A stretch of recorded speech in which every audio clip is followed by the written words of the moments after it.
Umat Muslim percaya bahwa Muhammad itu syahid, betul nggak? Terus? Mati syahid, betul nggak? Terus? Oke. Menurut Anda yang membunuh Muhammad itu berjasa nggak membuat Muhammad mati syahid? Oh, sejak kapan? Tenang, pelan-pelan Ada ya. dalilnya? Gini, logikamu kan begini. Bentar, aku tanya dulu, ada dalilnya? Bukan, saya ini menggunakan tenang, Suk. Gak bakal kita ketemu diskusi deh. yang bagus, gini Suk, tenang. Kita Iya. diskusi yang bagus biar kita nggak kekanak-kanakan. Kita kasih contoh supaya orang tuh bisa diskusi dengan baik. Setuju? Setuju? Oh, aku dengar dulu lah. Baik. Kamu mengatakan bahwa iblis merasuki Yudas supaya Yudas memberitahukan di mana tempat persembunyian. Lalu orang-orang Yahudi dan para prajurit Romawi kemudian menangkap Yesus dan menyalibkannya. Saya setuju bahwa penyaliban Yesus adalah niatan dari iblis atau orang-orang jahat. Saya setuju dengan Anda. Mantap. Iya. Tetapi kalau Anda katakan bahwa iblis berjasa di dalam kekristenan, itu saya tidak setuju. Kenapa saya tidak setuju? Saya kasih contoh di dalam agama Islam. Muhammad diyakini oleh umat muslim sebagai seorang yang syahid di jalan Allah, sebagai syuhada dia. Nah, penyebab kematian Muhammad menurut Abdul Somad, menurut literasi-literasi umat muslim, diracun oleh seorang wanita Yahudi. Pertanyaan saya, apakah wanita Yahudi yang meracun Muhammad berjasa dalam agama Islam? Baik, sekarang aku mau tanya dalilnya. Di mana dalilnya ya?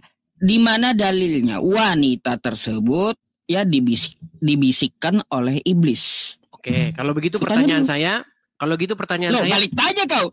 Tunjukkan dalilnya. Baik.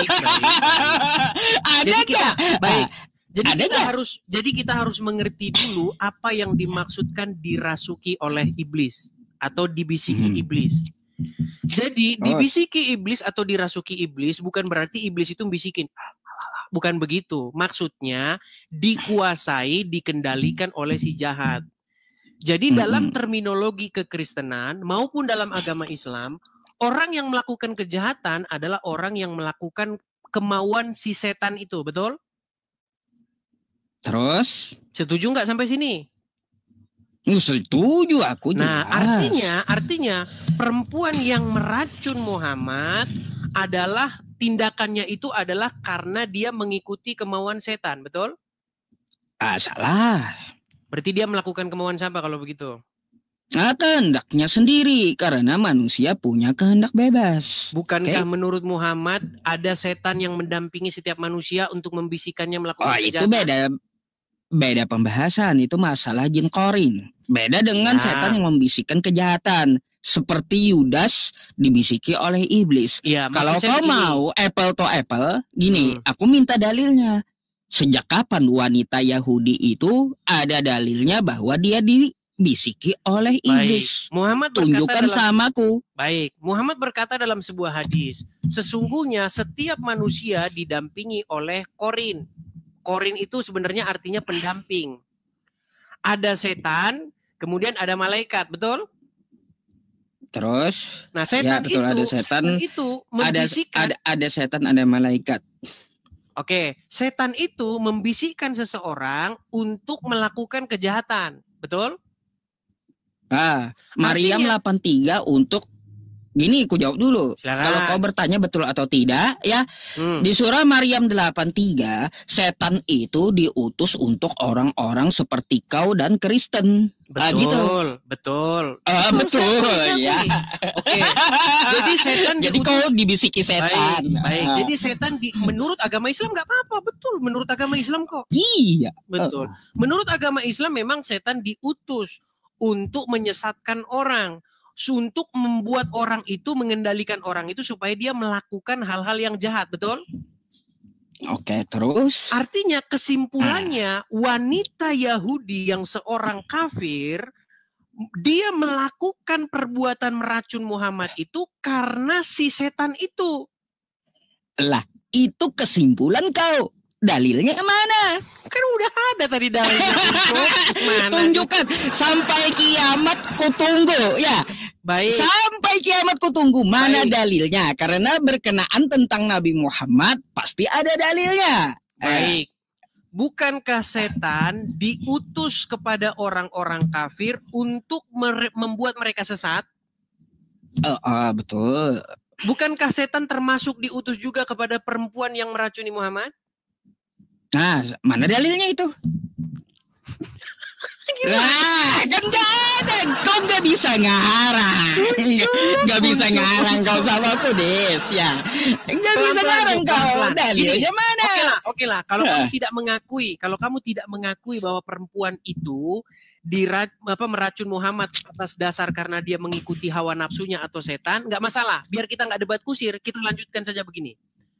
Karena kamu berpikir bahwa karena penyaliban itu adalah kehendak iblis, maka iblis harus dikasih reward, harus dikasih penghargaan, maka saya akan berpikir yang sama. Saya akan berpikir yang sama. Berarti wanita Yahudi yang telah meracun Muhammad harus diberikan penghargaan karena dia telah membuat Muhammad syahid. Betul nggak? Baik, tanggapanku ya. Silakan.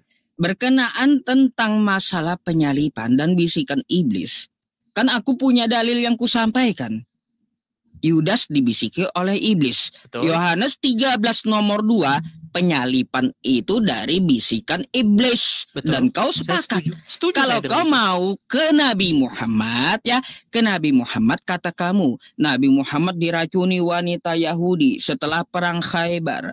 Mana dalilnya seperti Yudas tadi bahwa wanita itu dibisiki iblis? Sob, jangan balik lagi ke situ. Kita kan tadi sudah sepakat. Macet. Biar kita diskusi gini. Maksud saya begini.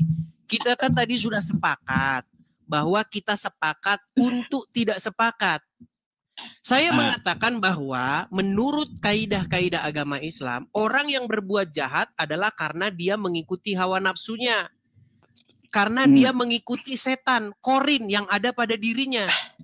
Jadi berangkat dari situ, maka perempuan yang meracuni Muhammad, maka dia karena mengikuti hawa nafsunya. Dia karena mengikuti setan yang ada di korinnya itu. Nah, maka begini. Maka begini, Sob. Tapi saya tidak membuat kesimpulan yang sama seperti yang kamu simpulkan. Saya tidak pernah mengatakan bahwa wanita itu berjasa dalam membuat Muhammad syahid. Tidak.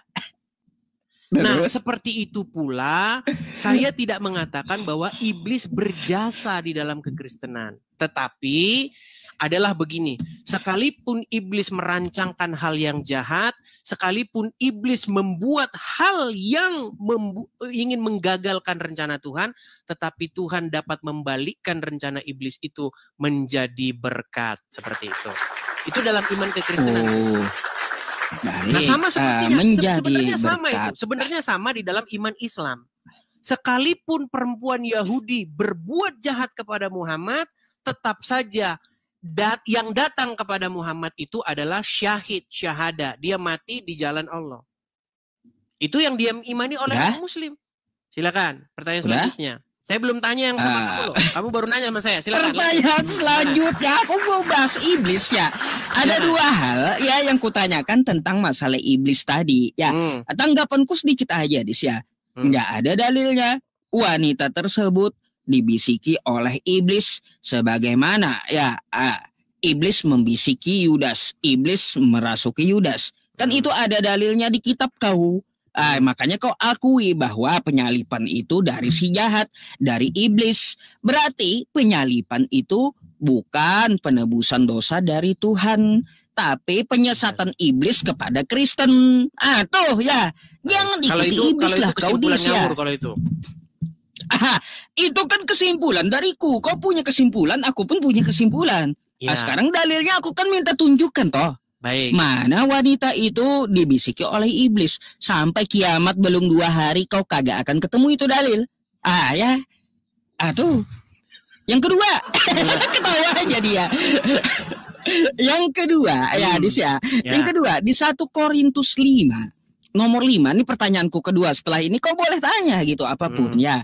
Di 1 Korintus 5 nomor 5, kau buka aja. Dalam nama Tuhan Yesus, orang itu harus kita serahkan kepada iblis. Lagi-lagi di sini, orang Kristen yang berdosa ya itu diserahkan kepada iblis. Sangat berjasa iblis ini kepada orang Kristen.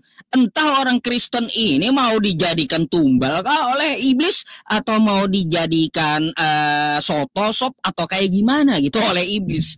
Atau jangan-jangan ya kalian ini memang pengikut-pengikut iblis gitu, Kristen ini. Coba kau jelaskan kenapa harus kepada iblis bukan kepada Tuhan.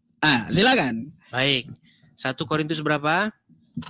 1 Korintus 5 nomor 5. 1 Korintus 5 ayat 5. Ini berbicara mengenai orang-orang bebal ini, ya. Alah, kapan pula ada ayat di kitab kau? Saya akan bacakan 1 Korintus 5 ayat yang kelima. Sebelum kelima, kita mulai dulu dari ayat yang pertama ya. Memang orang mendengar bahwa ada percabulan di antara kamu. Dan percabulan yang begitu rupa seperti yang tidak terdapat sekalipun di antara bangsa-bangsa yang tidak mengenal Allah. Yaitu bahwa ada orang yang hidup dengan istri ayahnya. Sekalipun demikian kamu sombong. Tidakkah lebih patut kamu bersuka cita dan menjauhkan orang yang melakukan hal itu dari tengah-tengahmu? Sebab aku sekalipun secara badani tidak hadir, tetapi secara rohani hadir.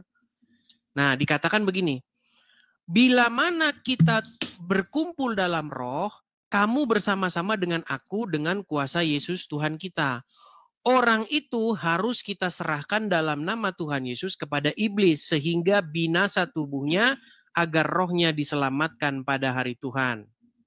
Jadi ini konteksnya berbicara mengenai adanya sebuah percabulan yang sangat-sangat luar biasa di dalam tengah-tengah jemaat. Jadi maksudnya di sini supaya orang yang seperti itu diserahkan kepada iblis. Karena apa? Karena mereka dikatakan di sini sudah berdosa, sombong pula. Mereka tidak menyadari dosanya itu. Itu nggak ada kaitannya dengan yang kita bahas mengenai penyaliban. Enggak, memang enggak ada. Itu pertanyaan kedua. Yang kupertanyakan itu, kenapa harus diserahkan kepada iblis? Apa jasa iblis terhadap orang Kristen? Harus kepada iblis gitu diserahkannya. Dalam nama Tuhan Yesus. Seharusnya kalau dalam nama Tuhan diserahkan kepada Tuhan. Ini diserahkan kepada iblis. Maksudnya itu orang-orang bebal. Itu ungkapan seperti itu ada dalam Quran, Sob. Gimana? Kalau saya ungkapkan satu dalam Al-Quran gimana? Enggak apa-apa. Pertanyaannya, kenapa harus kepada iblis? Di dalam Al-Quran ada juga ungkapan seperti itu, Unco. Kau jawab dulu. Kenapa harus diserahkan kepada iblis? Karena dia adalah seorang yang bebal, sudah hidup dalam percabulan, hidup bersama dengan istri ayahnya dikatakan loh di sini dikatakan begini. Buat apa? Ada percabulan di antara kamu dan percabulan yang begitu rupa seperti yang tidak terdapat sekalipun di antara bangsa-bangsa yang tidak mengenal Allah, yaitu bahwa ada orang hidup dengan istri ayahnya. Ini kan perbuatan yang sangat-sangat betul-betul biadab. Ya, aku tahu ceritanya, aku tahu. Nah, makanya orang seperti ini, kata Paulus, yang dia bermegah sombong dalam dosanya, sudah pantas dia diserahkan kepada iblis. Pertanyaannya kenapa harus diserahkan kepada iblis? Karena dia bukan kepada Tuhan. Karena dia tidak tahu, tidak sadar akan dosanya. Ya, kalau seperti itu jawabanmu, dia tidak tahu akan dosanya. Iblis itu kan bapaknya dosa. Bapaknya para pendosa. Kan kayak gitu. Nah, gini, orang yang berdosa, itu kalaunya mau ditebus, itu diserahkan kepada iblis atau kepada Tuhan. Ini bukan berbicara mengenai orang yang baik supaya ditebus. Tapi ini orang yang memang tidak mau bertobat. Pertanyaanku, kenapa harus kepada iblis? Apakah Kristen pengikut iblis? Karena dia atau kayak gimana Kristen ini? Ini bukan seorang Kristen. Ini adalah seorang yang hidup dalam percabulan. Dia hidup bersama istri bapaknya. Gimana sih? Oke, Dis. Kau mengelak pula ini bukan orang Kristen yang menyebut dalam nama Tuhan Yesus. Itu dalam agama sebuah apa? jemaat, terima kasih. Dalam sebuah jemaat ada anggota jemaat yang dia itu hidup bersama dengan istri ayahnya. Dan itu dikritik keras oleh Paulus. Oh, gini, kamu gak ngerti pertanyaanku berarti. Aku tahu ceritanya, oke? Gak perlu kau ceritakan dosa dalam jemaat, ya. Nah, pertanyaanku, kenapa orang berdosa harus diserahkan kepada iblis? Apakah kalian ini pengikut iblis? Karena bentar, itu yang pantas bagi dia. Apakah kalian pengikut iblis? Kenapa tidak diserahkan kepada Tuhan? Kalau diserahkan kepada Tuhan, karena dia pengikut iblis. Berarti Kristen yang berdosa dalam nama Tuhan Yesus bukan diserahkan kepada Tuhan. Itu. Ada salah satu dalam nama Tuhan Yesus yang hidup di dalam nama Tuhan Yesus itu agama apa? Agama apa yang nyebut dalam nama Tuhan Yesus? Dalam nama Tuhan Yesus itu adalah orang-orang yang menyerahkan si orang tadi. Iya, agamanya apa yang menyebut dalam nama Tuhan Yesus? Kristen. Adakah Islam menyebut dalam nama Tuhan Yesus? Atau agamanya Buddha atau Hindu? Kristen, kau sendiri akui. Ya, jadi Kristen yang berdosa diserahkan ke iblis. Yang mengatakan dalam nama Yesus itu orang yang menyerahkan, bukan orang yang diserahkan. Lalu apa yang kau mau bilang di situ? Dalam nama Tuhan Yesus, emangnya Yesus, Tuhan kamu, itu sekongkol dengan iblis gitu? Tidak. Lah terus buat apa ke iblis? Yang sekongkol dengan iblis itu adalah Allah. Lah, kok bantahannya kayak gitu? Itu kitab kau. Kalaunya di Al-Quran kita bahas Quran. Oke, kan kayak gitu. Sekarang kita boleh saya mengajukan pertanyaan yang sama. Kamu mengajukan 2 pertanyaan. Iya. Saya mengajukan mau lari dari pertanyaan. Nggak bisa dijawab Eds juga. Iya, masalah tidak bisa dijawab. Itu kan perspektif musuh. Kita nggak bisa memaksakan. Nanti kita debat kusir. Hindarilah debat-debat kusir yang tidak berujung. Setuju? Ya sudah ya. Kalau kamu seperti itu ya aku pun punya kesimpulan kau tidak bisa menjawab hal tersebut. Buat apa diserahkan kepada iblis? Kita kesimpulan masing-masing. Biarlah penonton yang menilai. Oke. Ya itu aja sih ya. Kita debat kusir. Baik, nggak apa-apa. Kesimpulannya ya karena diserahkan kepada iblis, Kristen pengikut iblis. Gitu aja sih. Baik. Silakan kau mau tanya apa? Baik, saya akan mengajukan pertanyaan yang sama, Sub, dengan pertanyaan kamu kepada saya. Baik, pertama-tama seputar penyaliban. Isu ini saya lihat sebenarnya ini asalnya dari Donditan, kemudian ke Zuma, kemudian ke kamu. Masalah penyaliban, kemudian Yesus berjasa. Oke? Nah, memang sangat memprihatinkan ketika ada orang Kristen yang mengatakan bahwa penyaliban itu adalah rencana Bapa di surga. Nah, itu makanya yang saya bilang orang Kristen yang begini. Iya. Sepakatku tuh. Iya, saya nggak mau gini, maksud saya begini. Penyaliban itu keinginan daripada si jahat. Apa keinginan Bapa? Keinginan Bapa di surga itu apa? Keinginan Bapa di surga adalah supaya Yesus menghadapi penyaliban itu. Supaya Yesus tidak lari dari penyaliban itu. Seperti Nabi Isa yang lari tunggang langgang dari penyaliban. Malah orang lain yang disalib. Maksud saya begini, Sob.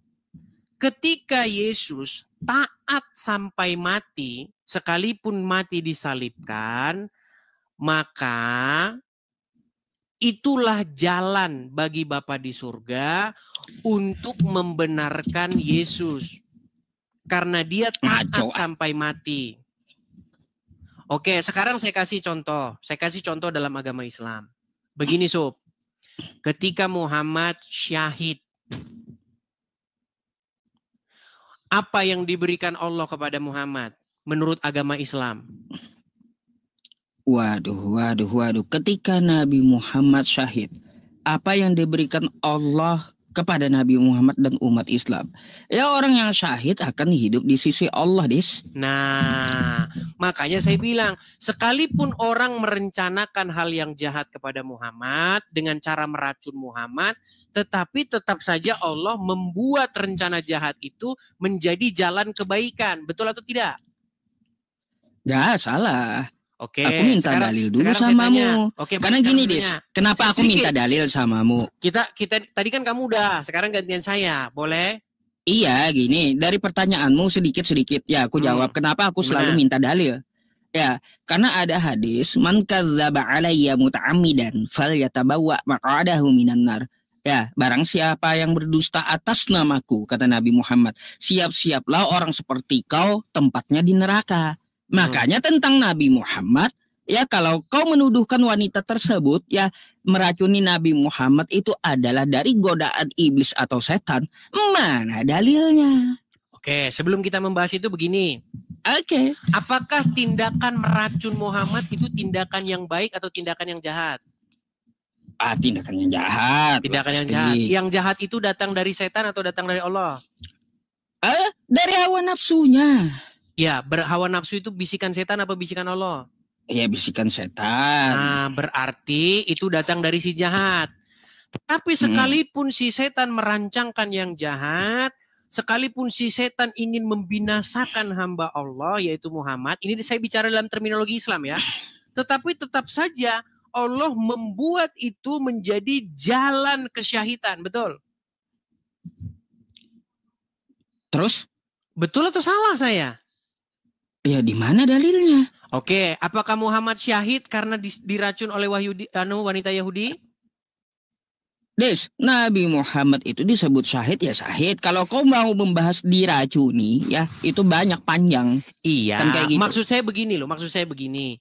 Ketika Muhammad diracun, beberapa tahun kemudian Muhammad mengatakan, terasa pada hari ini racun yang kumakan di Khaibar telah memutus urat nadiku, betul? Lah, terus? Nah, sehingga Muhammad menghembuskan nafas terakhirnya. Betul. Nah, para ulama berkesimpulan, Muhammad syahid. Dia mati sebagai syahid. Betul? Terus? Apa lagi kau mau bawa? Pertanyaan saya, berarti setan melalui perantaraan wanita Yahudi berjasa dalam membuat Muhammad syahid. Betul? Lagi-lagi tentang Nabi Muhammad, dalilnya mana? Nah, setan membisiki wanita tersebut. Saya nggak bertanya sama kamu, Sob. Saya hanya meluruskan pandangan-pandangan orang Islam supaya bisa memahami kekristenan dengan benar. Jadi maksud saya begini. Alah, nggak ada dalilnya yang kau bawa masalahnya. Nggak kuat. Begini, Sob. Jadi kenapa penyaliban menjadi, kan ada istilah kutuk menjadi berkat di dalam Kristen itu. Sekalipun iblis merancangkan hal yang jahat, tetapi Tuhan akan membuat itu menjadi berkat. Contoh, sekalipun setan dengan perantaraan Yudas dan juga orang-orang Yahudi dan juga prajurit Romawi menyalibkan Yesus, tetapi justru lewat penyaliban itulah bagaimana ketaatan Yesus dibuktikan. Dan oleh karena taatnya ia sampai mati, maka Tuhan mengaruniakan kepadanya segala kuasa di sorga dan di bumi. Jadi dengan jalan itulah kami diselamatkan. Ngarang kau. Udah tahu penyalipan itu rencana iblis. Tidak ada kehendak Bapa di surga itu agar Yesus itu disalibkan. Saya setuju. Jangan mengikuti si jahat. Saya setuju. Makanya aku bilang dari tadi apa? Pak Kristen pengikut iblis. Di mana coba? Kenapa Anda kehendak Bapa di surga? Iblis? Ya gini, karena dia tidak melakukan kehendak Bapa yang di surga seperti Matius 7 nomor 21. Ada nggak kehendak Bapa di surga agar Yesus itu disalibkan menebus dosa? Nggak ada. Nggak ada, mana dalilnya? Kehendak Bapa di surga, kata Yesus, aku disalibkan untuk menebus dosa Kristen. Nggak bakal ada. Penyalipan itu hanya untuk apa? Untuk membisiki. Kenapa kamu ulang lagi? Itu kan aku bahas sesuai yang kamu bahas. Ayo. So, ada yang salah? Saya harus bagaimana? Udah dalilnya mana? Nggak perlu debat kusir. Begini, nggak perlu debat kusir. Gini, aku minta dalilnya aja. Di mana kehendak Bapa di surga agar Yesus itu disalibkan menebus dosa Kristen? Oke, di mana kehendak Allah supaya wanita meracun Yahudi? Lagi-lagi nggak ada kan, Des? Kalau nggak ada dari Tuhanmu, penyalipan itu berarti dari iblis. Banyak, makanya ku bilang Kristen pengikut iblis. Gimana sih? Mana? Ya, kalau kau mau bantah kehendak Bapa di surga, bagaimana kualitas orang Islam? Kan kayak gitu. Mana kehendak Bapa di surga? Ya, agar Yesus disalibkan menebus dosa Kristen. Bukankah tadi sudah saya katakan kepada kamu, Sub, penyaliban itu bukan kehendak Bapa di surga. Lalu bagaimana kamu bertanya kepada saya mana kehendak Bapa di surga supaya Yesus disalibkan? Ini ada saja. Baik. Gini, kalau sudah tahu bukan kehendak Bapa di surga, tapi kehendak iblis, berarti penyalipan dari iblis. Betul. Kalian ini pengikut iblis, bukan pengikut Bapa yang di surga. Kami bukan pengikut iblis, kami tidak mengikuti supaya Yesus disalibkan. Ada saja. Kami tidak mengikuti supaya Yesus disalibkan. Yang kami ikuti itu adalah ketaatan Yesus kepada Bapa. Sekalipun konsekuensinya adalah mati. Sekalipun konsekuensinya adalah disalibkan. Contoh, misalnya saya taat kepada Bapa di surga. Orang Muslim ngancam saya, kamu mau nggak tinggalin Yesus? Kalau kamu nggak tinggalin Yesus, saya salibkan kamu. Nggak masalah saya disalibkan. Yang penting saya taat kepada Bapa di surga sampai mati. Seperti bagaimana Yesus taat kepada Bapa di surga sampai mati. Jadi salib itu adalah lambang ketaatan. Lambang ketaatan sampai mati. Gimana sih? Sejak kapan salib itu lambang ketaatan? Salib itu lambang kutukan. Yesus tidak lari dari penyaliban. Seperti Isa yang lari ngiprit dari penyaliban. Kalau dia tidak lari dari penyalipan, buat apa dia nyuruh muridnya jual jubah beli pedang? Pedang buat apa? Ngupas bawang. Baik. Mau lawan atau ngupas bawang tuh pedang? Baik. Ketika seorang hamba imam besar menebaskan pedangnya ketika Simon Petrus menebaskan pedangnya lalu terkena seorang hamba itu yang bernama Malkus. Buktinya Yesus sembuhkan. Buktinya Yesus menyuruh menyarungkan pedangnya. Ya, buat apa itu pedang? Buat ngelawan atau buat kupas bawang gitu? Baik, pada intinya Yesus menyuruh menyarungkan pedang itu. Sarungkanlah pedangmu. Kalau intinya seperti itu, ya Des ya, berarti Yesus itu tidak mau dia ditangkap oleh tentara Romawi. Kata siapa Yesus mau disalibkan? Hoak kau asumsi. Buktinya ketika orang prajurit Romawi datang, kalau aku yang kalian cari, biarkanlah orang-orang ini pergi. Kan utuh ayatnya itu. Jangan kamu baca separuh-separuh. Ya. Nggak ada sih, ya masalah itu sampai ke situ aku ya menanyakan. Aku hanya menanyakan tentang masalah iblis dan kau bawa hal yang sama. Pertanyaan kau, ya satu aja jawabanku. Kalau kamu berpendapat seperti itu, Nabi Muhammad diracun oleh wanita Khaybar tersebut adalah dari setan. Mana dalilnya wanita itu dibisiki setan? Kita ulang lagi, Sob. Orang-orang Islam pun itu sudah tahu itu dari setan. Kamu pun akan mendapat kritik dari mereka. Nah, sekarang begini. Nggak akan ada. Yang saya maksudkan begini. Kenapa kalian tidak bisa memahami definisi salib dengan benar? Salib itu adalah lambang sebuah penghukuman. Bahkan dikatakan lambang kutukan. Ya, iya. Yesus sekalipun menanggung hal seperti itu, dia tidak lari. Dia tidak melarikan diri dari konsekuensi apa yang dikatakannya. Nah, ketika Yesus taat sampai mati, itu sama seperti contoh begini. Saya dibawa ke sebuah pengadilan oleh orang-orang Muslim. Kamu mau masuk Islam nggak? Kalau kamu nggak mau meninggalkan Yesus, kamu nggak mau masuk Islam, saya salibkan kamu. Nah, ketika saya tidak memilih mengikut Islam, ketika saya lebih memilih taat sampai mati bahkan disalib, di situ saya diuji ketaatan saya itu terbukti benar. Nah, ketika ketaatan saya terbukti benar, maka salib yang merupakan lambang penghukuman, salib yang merupakan lambang hukuman mati, dirubah menjadi berkat. Nah, sama seperti dalam agama Islam, Sob. Di dalam agama Islam itu juga ada. Muhammad yang diracun oleh orang Yahudi, dimatikan oleh orang Yahudi, tetapi justru melalui kematian itu Muhammad mendapatkan kesyahidannya. Betul atau tidak? Kalau tentang Nabi Muhammad sekali lagi. Kok kamu malah ketawa? Udah berapa kali aku bilang ya, kalaunya kamu berpendapat seperti itu, mana dalilnya wanita yang meracuni itu dibisiki oleh setan itu atau sudah selesai. iblis? Itu sudah selesai yang tadi. Yang saya tanyakan, betulkah Muhammad syahid karena dia mati karena di saat diracun? Bolak-balik kau. Dalilnya mana? Tentang Nabi Muhammad itu pasti perlu dalil, Dis. Kau biasa bawa hadis. Tampilkan. Sekarang kau nggak berani bawa hadis samaku. Baik, saya akan gimana? Tampilkan. Di mana dalilnya wanita itu dibisiki iblis? Bukan. Kita bukan bahas masalah iblisnya. Kita membahas mengenai benarkah Muhammad syahid karena diracun, betul? Ya, itu betul. Nabi Muhammad itu syahid. Dalilnya.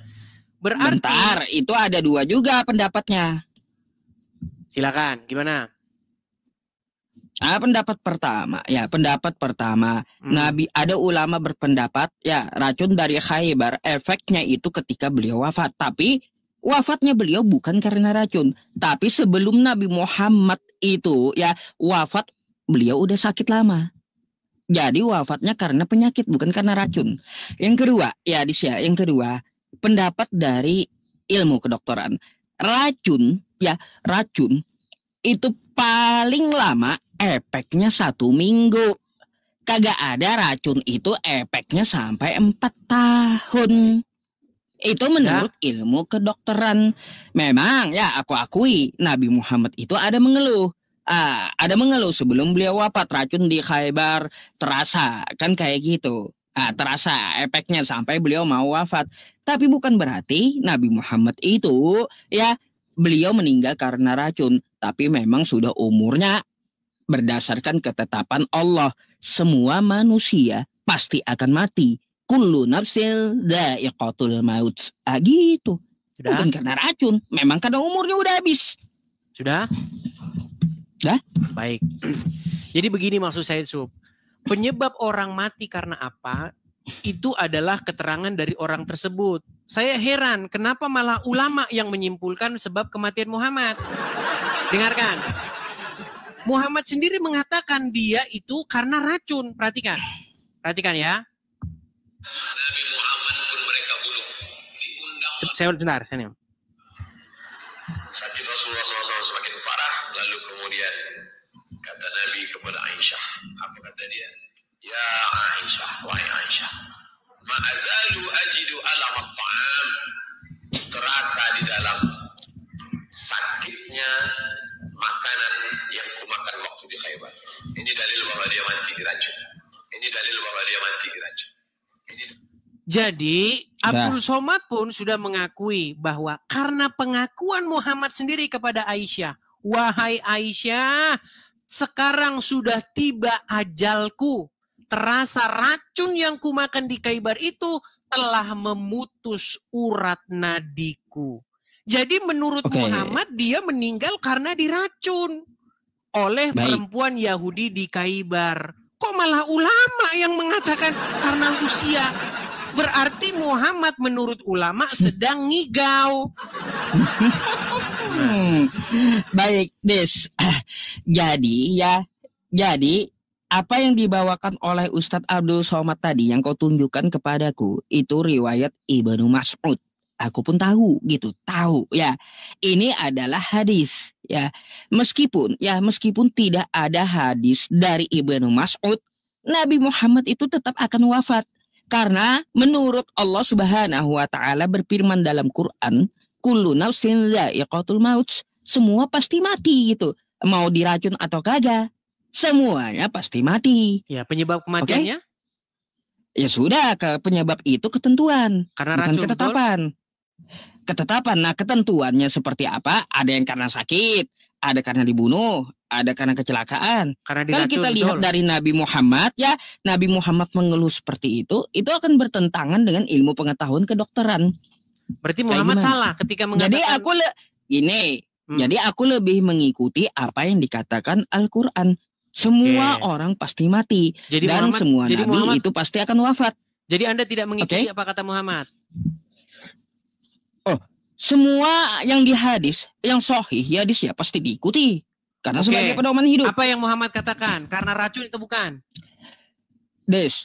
Nabi Muhammad itu beliau wafat di... Bentar, aku jawab. Nabi Muhammad itu wafat diracun atau kagak ya? Itu nggak masalah bagi umat Islam. Pengakuan Muhammad sendiri dia meninggal karena apa? Lah, adakah Nabi Muhammad aku mati karena diracun? Wahai gitu hadisnya, Aisyah, kawan. Perhatikan sekali lagi. Wahai Aisyah, terasa ajalku sebentar nih ya, saya tunjukkan kepada Anda. Perhatikan. Sakit Rasulullah SAW semakin parah, lalu kemudian kata Nabi sakitnya makin parah, oke? Ya Aisyah, wahai Aisyah, ma'azalu ajidu alam at-ta'am. Apa artinya itu? Wahai sekarang Aisyah, saatnya ajalku datang, betul? Mana terjemahnya kayak gitu? Saya ulangi. Perhatikan. Ma'azalu ajidu alam at-ta'am. Apa artinya? Apa artinya? Nih, aku artikan. Wahai Aisyah, bentar. Nih aku yang artikan. Silakan. Wahai Aisyah, ya, aku merasakan sisa makanan di Khaybar. Merasakan sakit, merasakan racun, sisa makanan yang di Khaybar. Oke. Jadi Muhammad sendiri mengatakan bahwa dia merasakan sakit akibat sisa makanan racun di Khaybar, betul? Ada Nabi Muhammad, wahai Aisyah, aku akan mati karena racun di Khaybar. Ada? Berat. Ngeles kau. Baik. Kau kagak bisa pelintir hadis sama kudes. Saya teruskan. Sakitnya makanan yang dimakan waktu di Khaybar. Ini dalil bahwa dia mati diracun. Seorang Abdul Somad saja mengatakan ini dalilnya bahwa Nabi itu mati diracun. Nah, itu pendapat pertama. Ibnu Mas'ud itu hadisnya. Oke, artinya ada yang setuju bahwa Muhammad mati diracun, setuju? Iya, oke, ada kita nggak bahas itu. Kita nggak bahas itu. Bukan ada yang setuju. Kita nggak bahas itu. Yang kita bahas begini. Sekalipun Muhammad mati karena diracun, tetapi kematian itu malah menjadi jalan bagi dia menuju kesyahidan, betul? Betul nggak? Udah, aku bawakan. Bentar dulu, aku ada bantahannya. Silakan. Di dalam kitab Al-Mustadrak ya, yang diriwayatkan oleh Al-Hakim, di situ Nabi Muhammad bersabda, aku tidak pernah memikirkan penyakit aku. Ayo, gimana? Artinya apa? Racun, bentar. Racun yang dirasakan beliau bukan penyebab beliau wafat. Tuh di kitab Al-Mustadrak. Bukan itu yang saya tanyakan. Ketika Muhammad meninggal, dia meninggal karena syahid atau tidak? Nabi Muhammad itu syahid, oke. Meninggal karena syahid. Sekalipun orang membunuh dia, tapi itu jalan bagi dia menuju surga, betul? Lah, terus Nabi Muhammad itu memang dijamin surga. Lalu? Nggak nyambung sih si Ucup ini. Enggak, masalahnya kamu mau ke sana kemari pelintir hadis. Bukan, enggak ada Nabi Muhammad itu. Bentar, yang ku maksud gini. Tidak berpola pikir seperti kalian. Kalian kan mengatakan bagaimana poinnya itu sebenarnya sudah dapat, Su. Saya cuma mau menyampaikan begini. Saya tidak pernah mengatakan bahwa perempuan Yahudi yang meracuni Muhammad itu berjasa. Saya tidak pernah mengatakan begitu. Sebagaimana kalian mengatakan bahwa iblis yang menginginkan supaya Yesus disalibkan berjasa. Tidak. Iblis tetap kepada kepada penghukumannya, iblis tetap terhadap kejahatannya. Tetapi sekalipun iblis merancangkan hal-hal yang jahat, sekalipun iblis merancangkan untuk menggagalkan rencana Tuhan, tetapi tetap saja itu menjadi jalan bagi Tuhan tetap melaksanakan keinginannya. Iblis tidak bisa menggagalkan rencana Tuhan, sekalipun iblis merencanakan untuk menggagalkannya. Oke, udah. Jadi tidak bisa boleh aku jawab? Berarti iblis mendapatkan penghargaannya, tidak, gimana? Itu inilah ajaran Edis. Ya. Saya belum bertanya sama kamu soal agama Islam. Iya. Sekarang ku tanggapi. Silakan. Inilah ajaran kau, boleh berdusta dalam segala hal gitu. Ya, aku udah bilang pendapat pertama yang dibawakan oleh Ustadz Abdul Somad itu dari Ibnu Mas'ud. Ya, tidak ada dikatakan di dalam hadis itu, wahai Aisyah, aku akan mati, aku akan wafat karena racun. Gak ada. Tapi beliau hanya merasakan. Itu satu. Ya, merasakan racun yang di Khaybar. Itu belum wafat.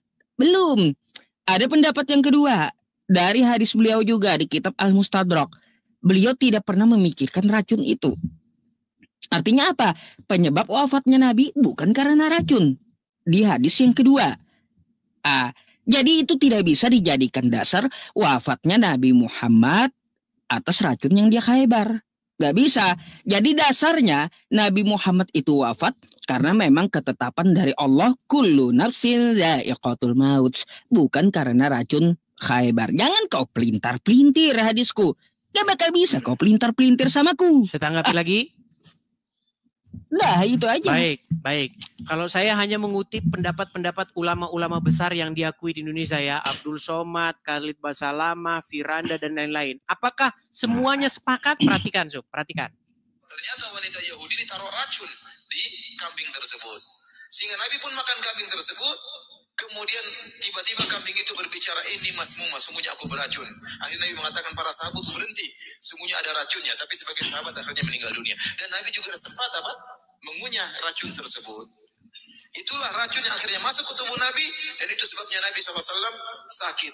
Tatkala Nabi akan meninggal dunia, Nabi berkata, "Fahada awanu wajadtu qita'a abhari min dzalika sum." Saatnya wahai Aisyah, tiba saatnya aku merasakan urat nadiku terputus gara-gara racun tersebut. Racun sangat kuat. Sampai sahabat meninggal, langsung meninggal. Nabi tidak. Karena tugas Nabi belum selesai. Udah, Des. Kata para ulama, di antaranya Ibnu Abbas, ya kenapa Nabi SAW meninggal gara-gara racun? Karena Allah ingin menganugerahkan kepada Nabi mati syahid. Ya, oleh karena Nabi meninggal dengan sebab racun tersebut. Tuh, jelas. Jelas. Jadi menurut kesimpulan para ulama, Allah ingin supaya dengan jalan racun itu Muhammad masuk kepada syahidnya. Saya bisa memahami itu kok. Bisa saya pahami itu. Des, aku tampilkan ayat Quran boleh? Silakan. Nih ya. Quran nih ya, kamu buka nanti. Quran surah Al-Maidah ayat 67 nih ya. Tentang Nabi Muhammad ya. Aku tunjukkan sama kau. Silakan. Nih. Tentang Nabi Muhammad di dalam Quran. Nih. Ya.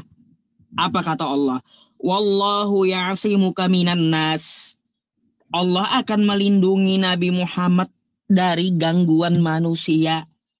Artinya apa? Ya, hadis tentang Nabi diracun akan bertentangan dengan apa?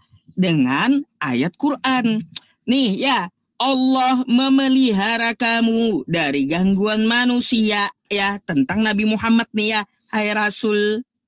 Artinya apa? Ya, yang bertentangan dengan Al-Quran, maka ya hadis tersebut tertolak. Gitu, Dis. Biar kamu tahu. Baik. Bentar, aku balik kamera dulu. Ya, karena apa? Pedoman umat Islam nomor 1 adalah Al-Quran. Jadi nggak bisa dijadikan dasar Nabi Muhammad itu wafat karena racun, karena dia dilindungi Allah Subhanahu wa Ta'ala dari gangguan manusia. Gitu. Baik. Saya tanggapi ya. Saya tanggapi 2 pertanyaannya ya. Saya tanggapi dalam 2 sisi. Pertama, Kalau Anda sendiri mengatakan bahwa hadis itu bertentangan dengan Al-Quran, maka hadis itu harus ditolak. Berarti kesimpulannya betul yang saya bilang, Sob. Selama ini saya gaung-gaungkan itu, Sob, kepada seluruh umat muslim. Jikalau orang muslim sungguh-sungguh mau membaca hadis, mau mempelajari hadis, maka tidak dalam waktu lama lagi seorang muslim akan membuang hadis itu ke tong sampah. Kenapa? Kenapa seorang muslim wajib membuang hadis ke tong sampah? Karena Yusuf PI sendiri mengatakan hadis itu bertentangan dengan Al-Quran. Itu yang pertama. Kemudian yang kedua, itu jika hadis itu tidak benar ya. Kalau hadis itu tidak benar, salah. Kalau hadis itu benar, makin salah. Bayangin, posisi umat muslim tuh kejepit, maju kena, mundur kena. Persis seperti judul Warkop DKI. Perhatikan. Di dalam Quran, surat Al-Haqqah, ayat yang keempat. Saya balikan dulu kamera saya, Sob, biar enak kita bacanya. Perhatikan.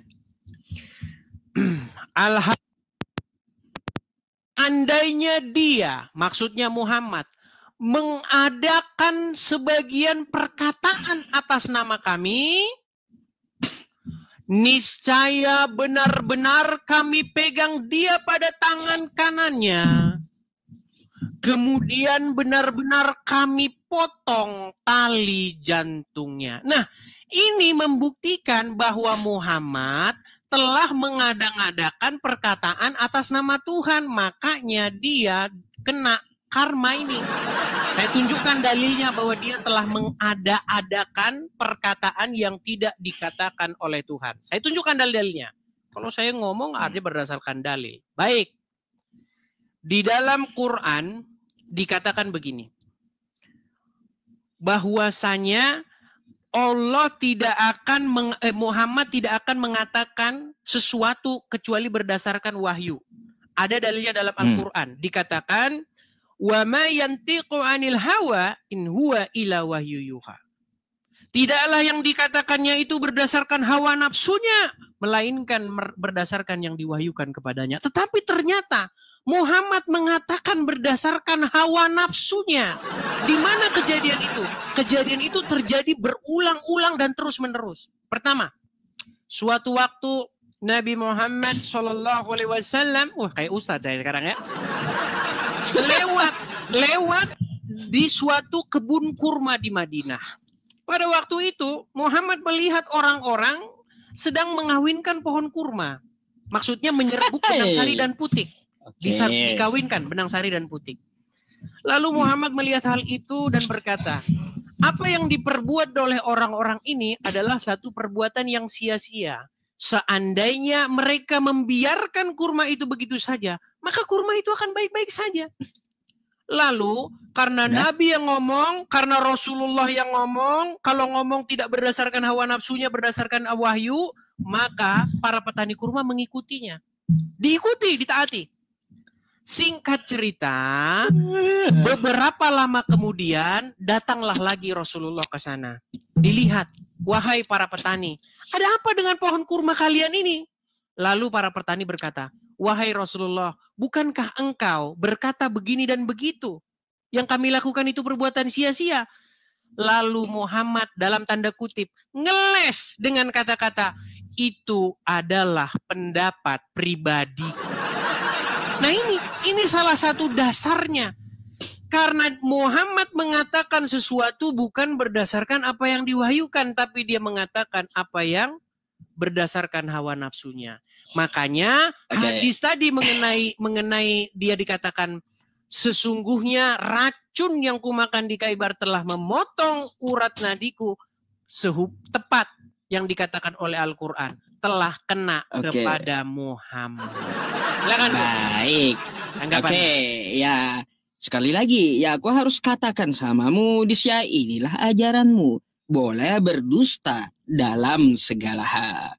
Kutanggapi dulu ya ayat Al-Quran yang kau bawa. Quran surah Al-Haqqah ayat 44. Andai ini Nabi Muhammad itu ya menyeleweng tentang wahyu yang disampaikan, pada saat itu juga Nabi Muhammad akan mati. Contoh, ketika dia terima wahyu pertama, dia sampaikan nyeleweng atau tidak? Tidak, ya. Andai dia menyeleweng menyampaikan wahyu yang pertama, pada saat itu juga akan mati. Bukan berarti dia mati karena racun. Itu yang pertama, ya. Jadi saat di dalam gua itu, andai dia menyampaikan wahyu yang bertentangan dari yang dia terima, pada saat di dalam gua, dia akan mati. Bukan karena racun. Itu maksud Al-Haqqah 44 pada saat itu juga. Yang kedua Disya, lalu kau bawa ya tentang masalah hadis tadi. Lagi-lagi yang kau sampaikan tentang hadis kurma, kamu kagak paham hadis rupanya. Hadis itu bukan perkataan Tuhan. Bukan, hadis itu adalah perkataan perbuatan dari Nabi Muhammad dan persetujuan. Gak ada dikatakan orang bertanya kepada Nabi Muhammad, firman Tuhan datang. Jadi kurma itu harus dikawinkan. Gak ada kayak gitu firman Tuhan. Itu memang pendapat dari Nabi Muhammad. Siapa suruh juga Des? Ya, Nabi Muhammad itu bukan tukang kebun. Beliau Nabi, utusan Tuhan. Ya, bukan tukang kebun. Lalu tiba-tiba orang yang berkebun nanya kepada yang tukang kebun. Ya jelas salah lah pendapatnya. Kau sakit gigi, nanya obatnya kepada tukang bakso. Nyambung kagak? Jadi kalaunya tukang bakso, ya bilang obatnya itu A atau B. Lalu obatnya salah, yang memberikan obat atau yang menanya kepada tukang bakso yang salah? Jelaslah yang nanya kepada tukang bakso.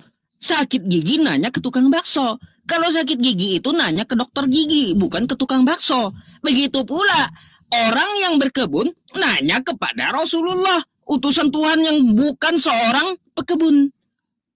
Lalu kalau beliau berpendapat salah, yang salah siapa? Nabinya atau tukang kebunnya? Siapa suruh nanya kepada bukan tukang kebun? Itu mikir gitu. Ya, nah itu aja jawabanku. Gampang kali ku jawab. Itu anak SD juga bisa jawab. Saya jawab? Gitu. Saya jawab? Baik, saya jawab ya. Ini memang nih. Baik. Ayo, mana?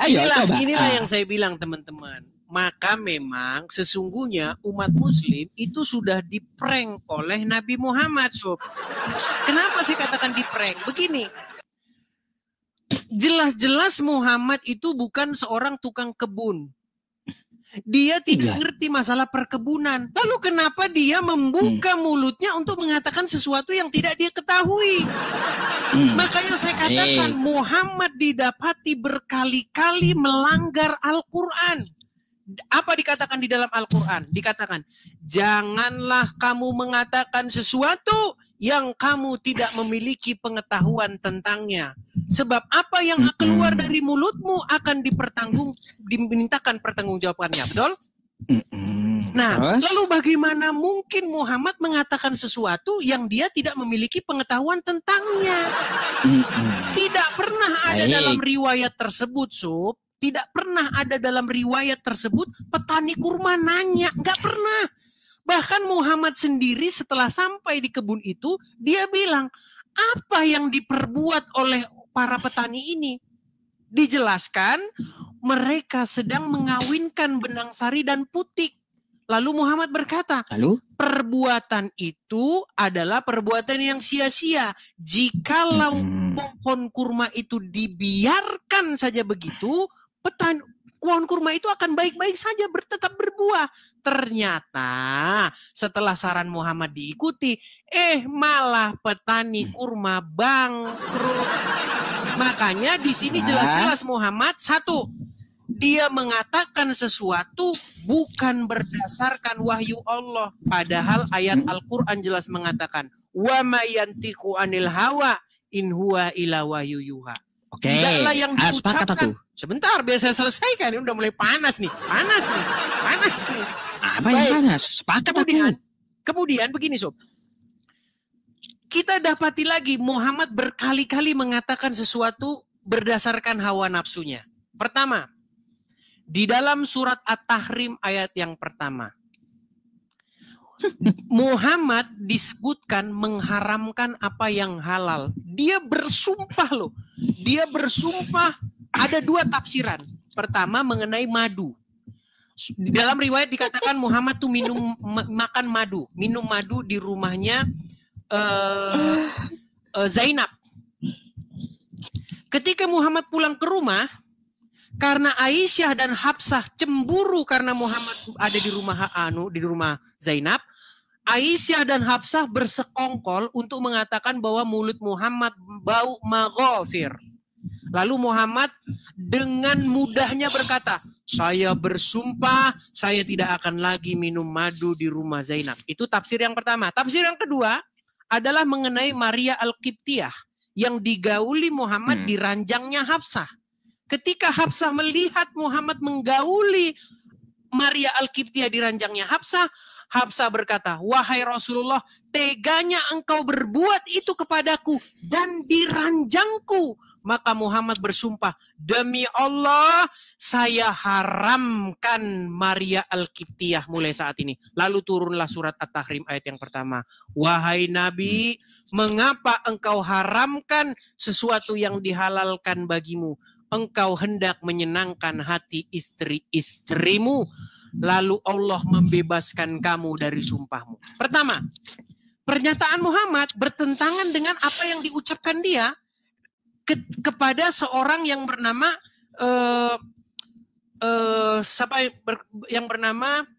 ketika seseorang itu menulis segala sesuatu yang ditulis oleh Muhammad.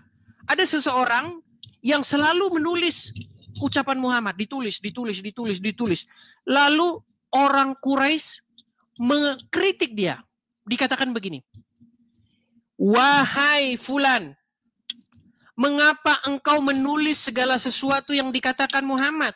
Bukankah dia itu adalah seorang manusia biasa yang terkadang berkata dalam keadaan senang, terkadang berkata dalam keadaan marah?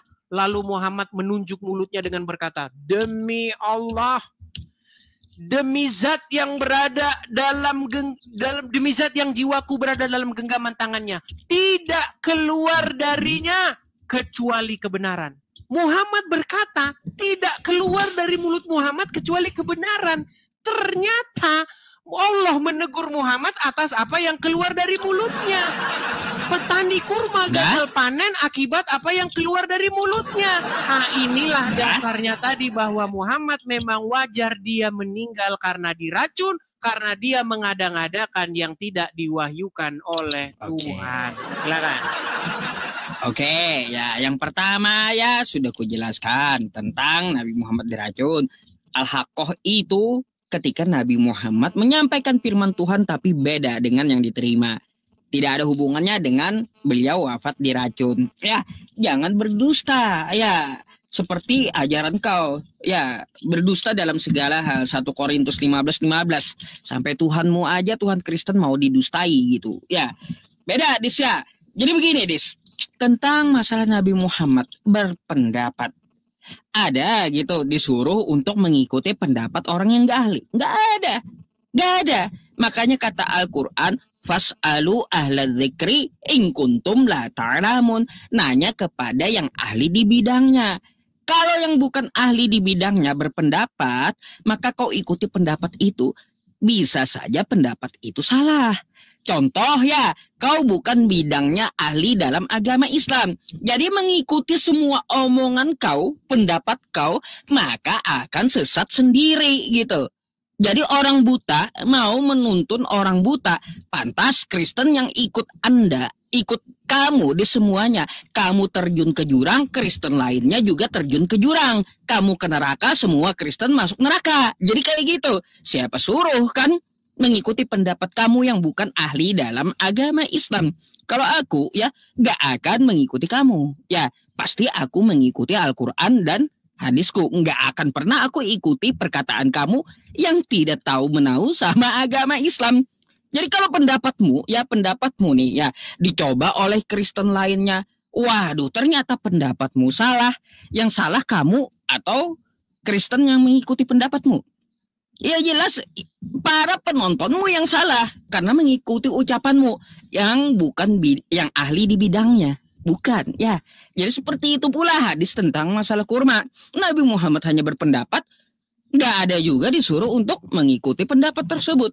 Kalau pendapatnya salah, hal wajar. Nabi Muhammad berpendapat yang bukan bidangnya. Ya, bukan berarti itu berkaitan tentang firman Tuhan. Ya, biarkan kurma itu. Nggak ada. Nggak ada hubungannya dengan firman Tuhan, nggak ada hubungannya ya dengan kalamullah di situ, dengan Al-Quran. Tapi itu adalah pendapat pribadi beliau. Beliau bukan tukang kebun. Kalau berpendapat bisa salah, hal wajar gitu. Sama seperti kamu, bukan ahli umat Islam, ya bukan ahli agama Islam. Kalau pendapatmu, ya jelas salah gitu. Nggak ada benernya memang pendapatmu gitu loh, Dis. Ya. Terus tentang masalah at-tahrim, ya pendapat tafsirnya yang kata kamu tadi Nabi Muhammad tidak sesuai penyampaian firman-Nya, lalu kamu ada bawa 2 tafsir. Aku udah tahu juga 2 tafsir itu. Tafsir yang kedua, ya Nabi Muhammad itu menggauli istrinya, kan kayak gitu, dari budak Maria Kiptiyah itu, kan kayak gitu. Ya diranjang Hafsah dengan cerita yang berkecamuk lah di situ. Jadi dis ya, menggauli istri atau ya mempunyai budak itu ketetapan dari Allah. Ngapain Nabi Muhammad mau mengharamkan menggauli istri? Ayo coba. Jadi Allah yang menyuruh menggauli istrimu ya, tapi beliau haramkan untuk diri beliau menggauli istrinya agar istri yang lainnya senang. Jadi udah bertentangan dengan apa yang ditetapkan Allah. Makanya Nabi Muhammad ditegur, Muhammad, kamu mau mengharamkan apa yang telah aku halalkan. Mau merubah hukum gitu. Jelaslah ditegur agar Nabi Muhammad tidak salah langkah. Gitu maksudnya, Dis. Kau bukan ahli Islam makanya salah terus pendapat kau gitu dari tadi. Makanya aku dari tadi ketawa, Dis ya ketawa. Nabi Muhammad di situ bukan menggauli anaknya. Ya, seperti di kitab kau, anak menggauli bapaknya boleh gitu. Ya. Coba ya, di kitab kau, anak menggauli bapaknya boleh. Jangan-jangan juga dipraktekkan oleh umat Kristen zaman sekarang. Anak perempuan menggauli bapaknya yang Kristen. Kan kayak gitu. Karena tertulis di kitab kau, anak menggauli bapaknya boleh. Kalau di Islam kagak boleh. Nabi Muhammad itu tidak menggauli anaknya. Kagak. Ya, beliau menggauli istrinya. Sah gitu, halal. Lalu beliau haramkan dirinya untuk menggauli istrinya agar istri yang lain senang. Jelaslah ditegur. Udah dihalalkan, kenapa dia bisa-bisa merubah gitu untuk mengharamkan? Kan kayak gitu. Beda Dis ya, seperti di kitab kau udah kubilang ya. Kalau di kitab kau tuh boleh tuh ya anak menggauli bapaknya. Kayak gitu Dis. Tuh jawaban dariku. Sekarang boleh aku nanya? Atau kau mau tanggapan dulu? Saya respon dulu lah, respon balik lah. Iya udah. Baik, aku mau nanya. Saya respon ya, Baik. Jadi pernyataan-pernyataan Yusuf ini mengkonfirmasi bahwa apa yang saya katakan itu benar. Tetapi Yusuf melakukan beberapa pelintiran-pelintiran di sini. Makanya orang-orang yang tidak puas, saya tahu banyak gelombang muslim yang nggak puas nih. Wah, jawaban Ustadz kita Yusuf kayak begini. Nggak memuaskan ini, nggak memuaskan. Makanya muslim-muslim, kalau kalian tidak puas dengan Yusuf, jangan lupa follow akun ini biar kalian nanti bisa besok naik ke sini menggantikan Ucup. Tenang, Sob, tenang. Ini waktu saya bicara. 33.000 kok mau pansos pasti. Nah, tenang. Umat muslim yang tidak puas dengan jawaban Yusuf, umat muslim yang tahu Yusuf di sini kalang kabut, jangan lupa follow akun Edis TV yang asli biar dari kalian tadi ku ketawa. Ya, sebentar. Nggak ada kalang kabut. Saya tanggapi. Dari tadi aku ketawa dengan kamu. Panik, tenang. Kita diskusi yang baik. Kita ajarin orang-orang supaya diskusi dengan baik, debat dengan baik, tanpa hujat, tanpa maki. Baik. Pertama, yang kita bahas ini adalah mengenai kalau Muhammad itu dipotong tali pembuluh darahnya dipotong karena dia mengatakan sesuatu yang tidak diwahyukan oleh Allah. Kan jelas di dalam surat Al-Haqqah, jika dia, maksudnya Muhammad, mengada-adakan suatu perkataan yang tidak kami wahyukan kepadanya, maka akan kami potong tali urat ininya. Saya balikan kamera saya, biar saya bacakan. Dengarkan ya Sob ya. Ini biar kita nggak lari dari sini, dari tema ini. Perhatikan. Lihat ya. Kita buka surat Al-Haqqah ayat yang ke-46. Apa dikatakan di sini? Kemudian kami akan benar-benar memotong urat nadinya. Kemudian yang lebih mengerikan lagi adalah pasti kami potong pembuluh darahnya, pembuluh jantungnya, sehingga dia tidak akan hidup. Ternyata ini menimpa Muhammad karena Muhammad mengata-ngatakan sesuatu yang tidak diwahyukan. Buktinya di mana? Nih, perhatikan. Di dalam hadis dikatakan, apa dikatakan di sini? Nih, perhatikan. Sesungguhnya Rasulullah Shallallahu Alaihi Wasallam bersabda ketika menderita penyakit yang akhirnya beliau meninggal dunia karenanya. Apa kata dia? Wahai Aisyah, aku senantiasa merasakan nyeri akibat makanan yang kumakan ketika aku berada di Khaibar. Maksudnya racun yang dimakan di Khaibar. Dan sekarang ini adalah saatnya urat nadiku terputus karena pengaruh racun itu. Jadi ayat ini jelas-jelas merupakan nubuatan dari surat Al-Haqqah ini. Karena Muhammad mengata-ngatakan sesuatu yang tidak diwahyukan. Apa buktinya? Nih, saya tunjukkan lagi dalilnya di sini. Di dalam sebuah hadis sahih. Perhatikan, ini hadisnya Sub. Nanti kamu bantu, kamu bisa bahasa Arab. Dikatakan di sini. Diceritakan dari Abdullah bin Amr. Beliau berkata, dahulu aku menulis seluruh yang aku dengar dari Rasulullah. Aku ingin menghafalkannya. Maka kaum Quraisy mencegahku. Mereka, maksudnya kaum Quraisy mengatakan, apakah engkau menulis seluruh hadis yang engkau dengar dari Rasulullah? Padahal Rasulullah adalah manusia yang terkadang bersabda dalam keadaan marah, terkadang berkata dalam keadaan senang. Maka aku menahan diri dari menulis. Kemudian aku menceritakan hal tersebut kepada Rasulullah. Maka Rasulullah memberikan isyarat dengan jarinya yang menuju kepada mulutnya. Rasulullah bersabda, tulislah. Demi zat yang jiwaku berada dalam genggamannya. Tidaklah keluar darinya, dari mulut Muhammad, kecuali kebenaran. Ini saya pegang teguh, Sob. Perhatikan, hadis jelas-jelas mengatakan, tidak keluar darinya, dari mulut Muhammad, kecuali kebenaran. Tetapi, ketika Muhammad berjumpa dengan para petani kurma, keluar dari mulut Muhammad kesalahan. Ketika Muhammad berkata, tenang, ketika Muhammad berkata kepada istrinya, bahwasanya dia bersumpah untuk tidak akan lagi menggauli Maria Al-Qibtiyah, untuk tidak lagi makan madu.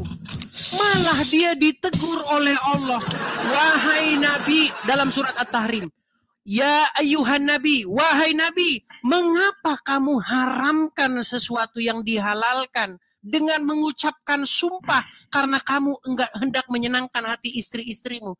Karena Muhammad takut istri, akhirnya dia mengharamkan yang halal. Dia haramkan yang halal. Ketika keluar dari mulutnya, demi Allah saya haramkan, berarti keluar dari mulut Muhammad sebuah kesalahan. Hal itu bertentangan dengan ucapan Muhammad di mana dia mengatakan tidak keluar dari sini kecuali kebenaran. Nah, pernyataan kamu yang terakhir. Bagaimana mungkin kita bertanya kepada yang bukan ahlinya? Ya ini umat muslim. Kalian bertanya kepada Muhammad, sudah tahu Muhammad bukan ahlinya. Muhammad itu berkali-kali mengatakan yang bukan ahlinya. Contoh, di dalam Al-Quran dikatakan, jikalau ada orang bertanya kepada kamu tentang hari kiamat, katakanlah pengetahuan tentang hari kiamat itu adalah di sisi Allah. Tetapi dalam hadis, Muhammad malah mengatakan kiamat hari Jumat. Berarti dia mengada-ngadakan sesuatu yang tidak diwahyukan. Kemudian yang kedua, dikatakan juga bahwasanya Muhammad itu disebutkan dalam satu riwayat ya mengatakan sesuatu yang salah. Akibat mengatakan sesuatu yang salah itu Muhammad meralat perkataannya. Makanya begini Sob, saya cuma mau bilang begini. Masalah surga harus ditanyakan kepada orang ahlinya. Masalah kehidupan yang akan datang harus ditanyakan kepada ahlinya. Tetapi umat muslim bertanya kepada yang bukan ahlinya, yaitu Muhammad. Akhirnya apa? Akhirnya umat muslim mengikuti yang salah-salah.